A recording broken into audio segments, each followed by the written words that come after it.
Bank അക്കൗണ്ടിൽ balance തുക 0 ആണെങ്കിലും UPI വഴി പണമിടപാട് നടത്താൻ പറ്റുമോ? ഇനി പറ്റും. ഇതിനായി നാഷണൽ പേയ്മെന്റ് കോർപ്പറേഷൻ UPIയിൽ ക്രെഡിറ്റ് ലൈൻ ഓൺ UPI എന്നൊരു സംവിധാനത്തിന് തുടക്കമിട്ടിട്ടുണ്ട്. അക്കൗണ്ടിൽ പണം ഇല്ലെങ്കിലും സാമ്പത്തിക ഇടപാടുകൾ നടത്താൻ ബാങ്കുകൾ നൽകുന്ന ക്രെഡിറ്റ് കാർഡുകൾക്ക് സമാനമാണ് ഈ സംവിധാനവും. ഇതൊരു തരം ഡിജിറ്റൽ ക്രെഡിറ്റ് കാർഡാണ്. മുൻകൂട്ടി അംഗീകരിച്ച വായ്പ പോലെ ഈ സംവിധാനവും പ്രവർത്തിക്കും. ക്രെഡിറ്റ് ഓൺ UPIയിൽ ഉപഭോക്താവിന് ക്രെഡിറ്റ് കാർഡ് പോലെ ചിലവഴിക്കാൻ ഒരു നിശ്ചിത തുകയുടെ വായ്പാ പരിധി ബാങ്കുകൾ നൽകും. ഇതിനായി അക്കൗണ്ട് ഉള്ള ബാങ്കിൽ അപേക്ഷ നൽകണം. ഈ അക്കൗണ്ട് ഉപഭോക്താവിൻ്റെ UPI ID-യുമായി ലിങ്ക് ചെയ്തിരിക്കണം.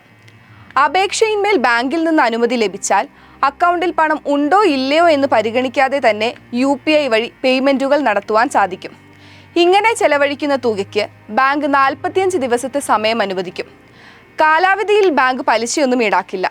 45 ദിവസം കഴിഞ്ഞിട്ടും പണം തിരികെ അടച്ചില്ലെങ്കിൽ ബാങ്ക് പലിശ ഈടാക്കും. ഭീം, Paytm, Google Pay തുടങ്ങിയവയിൽ നിലവിൽ ഈ സംവിധാനം ലഭ്യമാക്കി കഴിഞ്ഞു. ഒന്നിലധികം ക്രെഡിറ്റ് കാർഡുകൾ ഉള്ളവർ ഈ സംവിധാനത്തിലേക്ക് മാറിയാൽ കാർഡുകൾ കൊണ്ടു നടക്കേണ്ടതില്ല. ഒന്നിലധികം UPI അക്കൗണ്ടുകൾ ഉണ്ടെങ്കിൽ ഒരു മൊബൈൽ ഫോണിൽ നിന്ന് തന്നെ എല്ലാ ഇടപാടുകളും നടത്തുവാനും കഴിയും. മാത്രമല്ല, ഉപഭോക്താക്കൾക്ക് സമയവും ലാഭിക്കാം. രാജ്യത്തിന് പുറത്തു പോലും ഈ സംവിധാനം വഴി ഷോപ്പിംഗും മറ്റിടപാടുകളും നടത്താം.